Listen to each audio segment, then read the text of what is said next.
Yo, what's up guys? So today we're going to be talking about the one lens that I recommend you get first. Like wings in my pillows and blankets. I got markings on my body for trace. So when most YouTubers make this kind of video, they usually say it depends on where you're going to shoot, right? Whether you're shooting portraits or landscapes, it depends, and the type of lens you get will depend on what you're going to shoot mostly.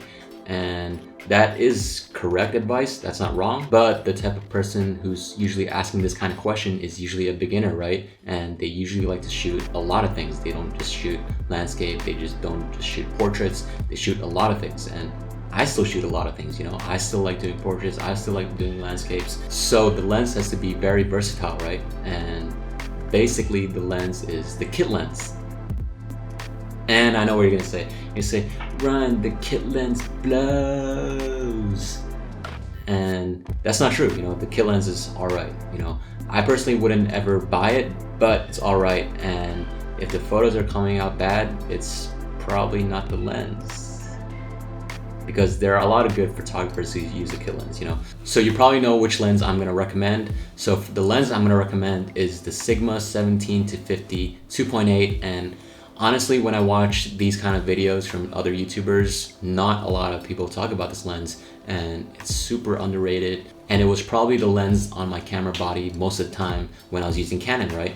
So here's my Canon 80D, which I still have. I don't use it nearly as much anymore, but it still has the 17-55 on it, because if I do use a Canon, I'm probably using it for either a YouTube video or an event shoots, and this is probably the best lens I have for that. So what do you get with this lens? So basically you get the very versatile focal ranges that the kit lens offers.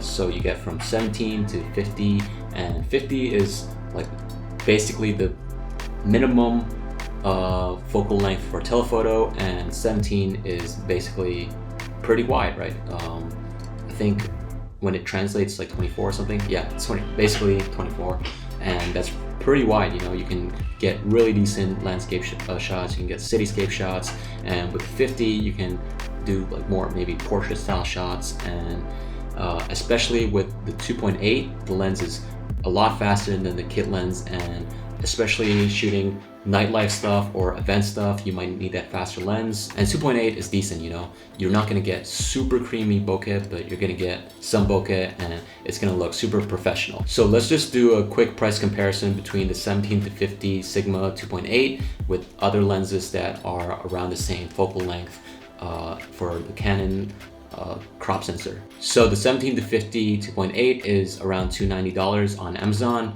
and the original kit lens on its own is about $100. You could probably find it a bit cheaper, used, whatever, but for like 200 more bucks, you're getting way better optics and a lot faster lens, right? Also, the lens has optical stabilization, and for handheld shooting, you probably want as much stabilization as you can get, right? Especially the 80D doesn't have any in-body stabilization, so it definitely helped me out when I was shooting video with this, and yeah, it was just nice to have. And Canon also has a version of this lens, I think it's 17-50 as well, 2.8, but I don't think it has image stabilization, and it's a lot more expensive. It's about $730 on B&H, and yeah, this more than double the price of this one. So if you're picking one over the other, I definitely recommend this one. I've had really good experiences with Sigma optics, but this lens isn't like really anything particular, like a specialty line or anything like the Sigma Art series, which is apparently like the top of the line stuff, but it does really well. I'm sure I'll show some photos and videos, and yeah, I'm really impressed with this thing. The only thing that I can think of off the top of my head that it does poorly at is that when it's focusing, there is a bit of sound. So if you're doing video, it might be a bit annoying. I'm not sure if I have any examples from it, but when I was trying to like vlog, I increased the aperture and I would do manual focus and try to keep it at the same plane, right? So it's not a huge issue, especially if you want to shoot like B-roll with it, or like photography, or this very simple video shooting, and the sound doesn't matter as much. It's not a big deal, but that problem definitely exists. So that was the lens you probably came here to see. It's super underrated. I feel like not a lot of people talk about it, but the full frame version of this lens is usually the 24 to 70. I'm shooting on the 28 to 75 right now on the the Tamron on the Sony a7 III, so I can't show you the lens in my hand, but this is like borderline overrated, but it is super valuable.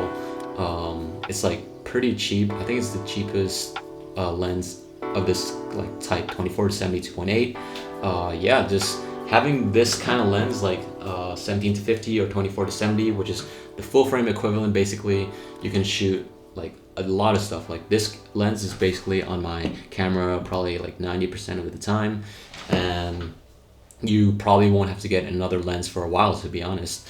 And it's like, I shoot a lot of events, right? So especially for concert photography, you need like a bit faster, and you need like some room, like so you can switch between focal lengths, because you're probably going to run around the room and trying to get different kind of perspectives, and having that versatility definitely helps.